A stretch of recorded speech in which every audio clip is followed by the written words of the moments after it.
Welcome to another edition of From the Bleachers Sports Show. This is episode Step Into the Fire from NWA Powerrr. And I wanted to give you some of my thoughts there, from this past week. The episode on YouTube, ran about 50 minutes.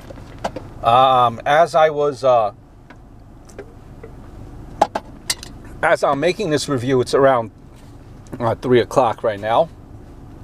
So it's been out since 6:05, 3 o'clock on a Wednesday. The video has about 60,000 views right now from the actual NWA website, YouTube page rather. And it was a different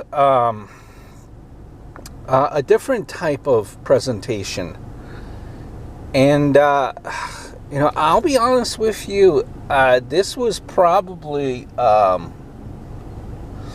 the one that I liked the least of all the ones that were out. There were some positives, which I will get into, but just a lot of things I didn't understand, or, I didn't like, I didn't get. Maybe that's me being a impatient wrestling fan or a jaded wrestling fan, but there a couple of things that really didn't really make sense to me. First thing that I worried about, and I always did hate this. Thunder Rosa to me,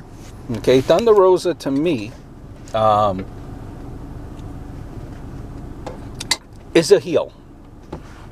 I always got that impression that she was a heel. Am I correct, or am I wrong here? Or in some instances, it's even hard to tell who's face and who's heel. I find myself, but I was pretty sure that Thunder Rosa was a heel. And this is what I always hate about when they do this. WWE, notorious for doing this. They humanize my monsters. Thunder Rosa is supposed to be, at least the impression that I got, this killer, go after you, knock you out. And they humanize her now. I know suspension of disbelief. Can you protect the gimmick? They humanize her. They show her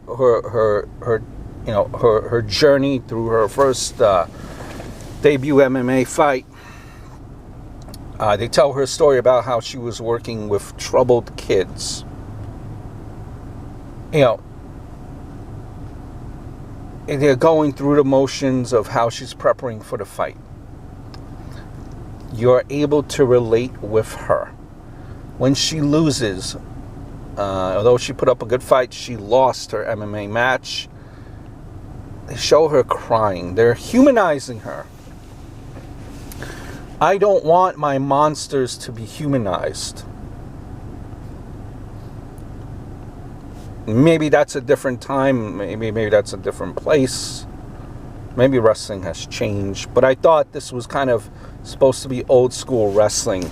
And focus on the... now I get it that you have to market your competitors, and Thunder Rosa is definitely going to be a huge star. I just cannot. She's, to me, straight out heel. Just got here, and we're bringing sympathy on her. I don't get it. The Dawsons faced Aaron Stevens and the question mark. Now, who is the face and who is the heel here? Or was there even faces or heels? And the Dawsons, who would just go on dominate, have been dominating the tag team division, get squashed by the question mark and Aaron Stevens in about 2 minutes. I know you're putting on that push behind the question mark. I get it. But why is this? Who's the face? Who's the heel? And in the process, a killer tag team. You just made them look like pansies. And then, if, okay, you say, all right, it's one loss, then you make them read Shakespeare as if they're a comedy act. That was the stipulation. If they lost, they have to read Shakespeare. We still don't have the explanation as to why Aaron Stevens is back after he said that he quit.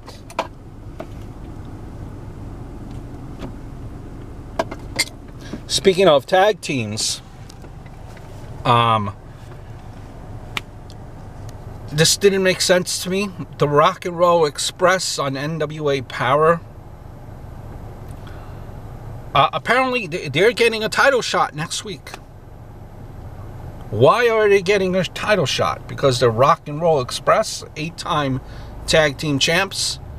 That was in the old NWA. Now in NWA Powerrr, they haven't proven anything. Why ain't the team like the Dawsons getting a tag match? Why is it the Rock and Roll Express? What have they done? What, you show up and you get a tag team shot? I don't like that. I don't get it. You know, maybe with I could see it being in the sense of if you're doing this for a pay-per-view, but that pay-per-view is a couple of weeks away. So maybe to get some buzz, maybe they go into the pay-per-view as tag champs. But even then, you want it to be, you know, I don't know. I just don't see it. But I think they're going that way, where they want them to be tag champs going into the pay-per-view, where people will pay them to pay for the pay-per-view to see them, you know, on pay-per-view. But you're already blowing your load before the pay-per-view. No element of surprise. You know, maybe that's a match that you could have put on the pay-per-view if you want to go that route and create a buzz. I don't get it. I don't also get, and you know, in this presentation, very little actual in-ring fighting. Very little. There was, you know, you had the empty arena match. That was the question mark, and Stevens versus you know, Dawson's. You know, it's very, very little wrestling. I don't get, and what I didn't like how it was saying, we're getting breaking news. We're getting breaking news. From where are you getting this breaking news? Was it there was nothing? It just they kind of just said we're getting breaking news in the presentation. Breaking news. You know, for breaking news, I thought it would be a little bit more dramatic. It didn't keep my you know, I didn't like the way it was presented, which is why I think, you know, I said in a prior video that NWA would be suited if they had like a on air, like a commissioner, where he'd be able to announce these matches. Breaking news, we don't buy it, you know, the way it was presented. But breaking news, the guy that lost, you know, all this, by the way, all this has been saying that he's taking a look out, keeping an eye out on all the talent, on who really deserves a match. Now, it was announced that for that pay-per-view, James Storm will be getting a match against Aldis for the title. By the way, how does James Storm qualify for a title shot? Didn't he lose to Colt Cabana? And based on that loss, you're giving him a title shot for the main, the 10 pounds of gold? It makes it, you know, it makes the belt that James Storm lose not important. It makes it look like it was almost like a, you know, like a jobber belt, like a schmuck belt. And now that he got rid of the schmuck belt, he gets an automatic shot against the 10 pounds of gold. It doesn't come off right to me how automatically he gets a shot. Heck, you might argue if anyone, you know, between your cast of characters here, anyone that maybe deserves that shot would be a guy like Colt Cabana, who is able to show that not only is he could put on a performance entertainment-wise, he could also wrestle. If anyone deserves a shot at all this, I'd argue it would be Colt Cabana, not James Storm. Not at all.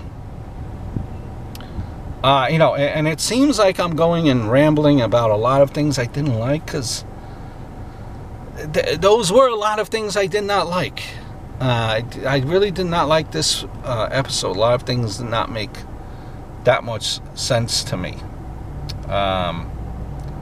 You know, but James Storm challenging all this, I'm sure will be competitive. Just not sure how, you know, Storm is getting to challenge. Where is Tim Storm, by the way, and how will he play in the next coming weeks? How will he play in the pay-per-view? You know, as opposed to just saying breaking news, news coming, you know, breaking news, and announcing these matches. And I get it, you have to announce them now because the pay-per-view is coming up quickly. Maybe you could have found a more creative way to make that match. Maybe kind of have a build to those matches being announced in prior episodes of NWA Power. So, you know, just my thoughts from the last few episodes here. The last few episodes have been great. This episode I really did not care for. But, you know, that's all right. It was a different type of a presentation, and not every single episode of your favorite wrestling program are you going to enjoy. But I'm still looking forward to the pay-per-view. Still love NWA. Very